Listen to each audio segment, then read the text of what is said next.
So I've talked before about in my first really big foray into the ecological economy in the 2000s. I set out to create the first prototype, working example of an ecologically oriented venture capital fund. And I didn't come from Wall Street. I didn't know how to do it.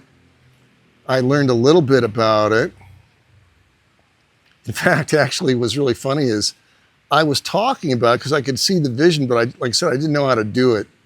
And because I was talking about the idea, somebody invited me to go speak at it was called an alternative investment conference. This is where wealthy people from all over the world, they went to the Virgin Islands and they paid for my trip because they wanted to have a green guy talk about the future of the green economy back in 2004, when nobody had any idea that you could actually make money protecting the environment, except me.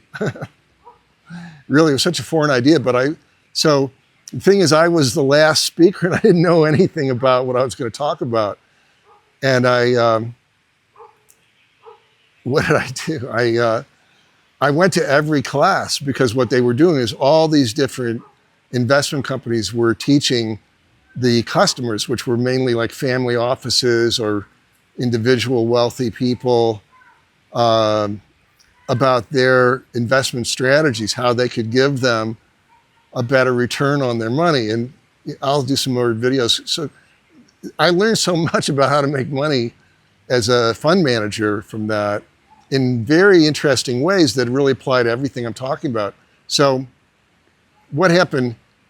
So by the end, I kind of pieced it together and I gave a presentation on the kind of fund, and people came up offering to help. Unfortunately, nobody offered to give me money, but one of the people I met, I think his name was Frank. I've lost track, but like there are people who know how to raise $100 million or more pretty quick. And he was one of those guys. And he taught me a lot about how the American financial system works. And it's going to be similar in most of the world.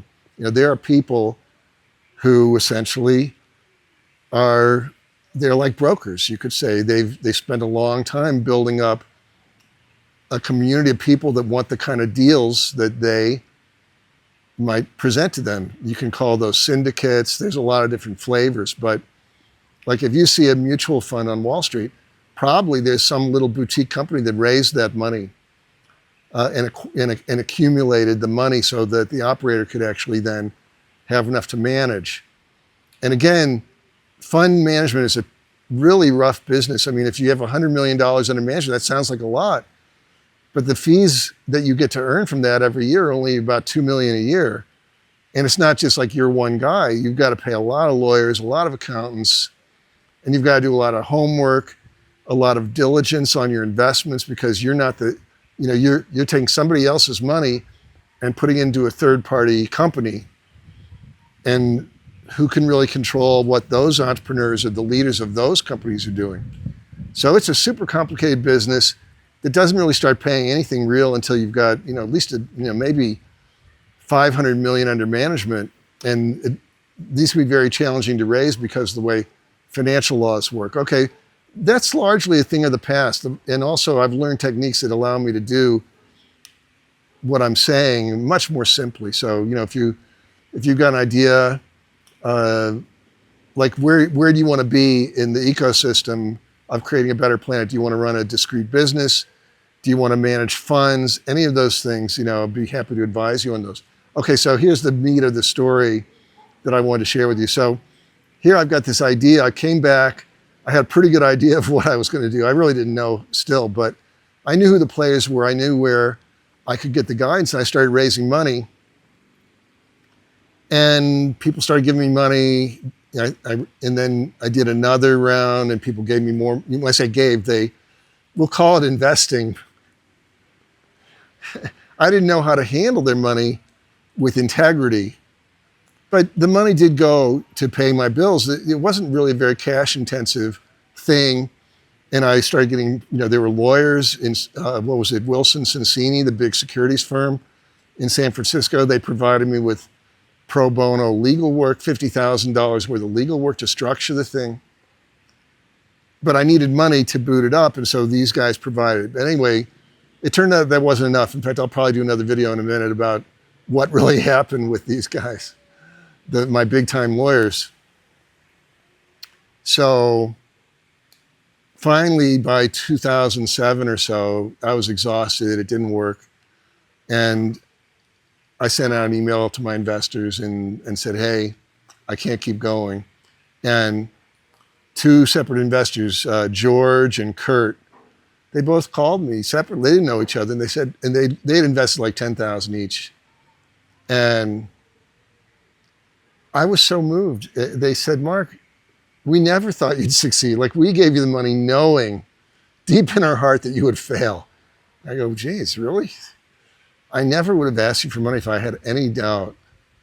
So it's good to not have doubt, but it's also good to know the right moves. If I had known the right moves, I probably wouldn't be doing this video today. I'd be, running this, global network of ecological investment funds.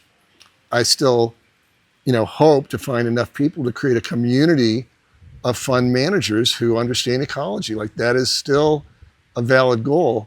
But, I've been adding the bells and whistles that are needed to make that work. But there were no shortage of opportunities. Even in the early 2000s, there were literally hundreds, if not thousands, of businesses like ecological waste treatment plants and just some of the most amazing companies. And they all struggled for money, and probably most of them have failed. And it's just such a missed opportunity for the future. But the ideas are still there. And when you start looking, you'll see that there are all kinds of people still working on these. But, you get older. And if you can't boot up your business, I don't know how these people survived in a lot of cases. But so that's the story. Well, the main point of this story is that there are generous people out there who want you to succeed. Rather than saying, I'm going to raise capital, which you don't even know how to handle, you just raise your nut. Like, the money they gave, they thought of it as a gift from day one. I didn't, but they did. And that's how cool people can really be. Like, they just want to give. People, especially with the kind of issues I care about, if an idea resonates, you're going to find people that give, who really want you to succeed. So, what are you waiting for? Check in, come visit my website, give me a call, and get started on your dream.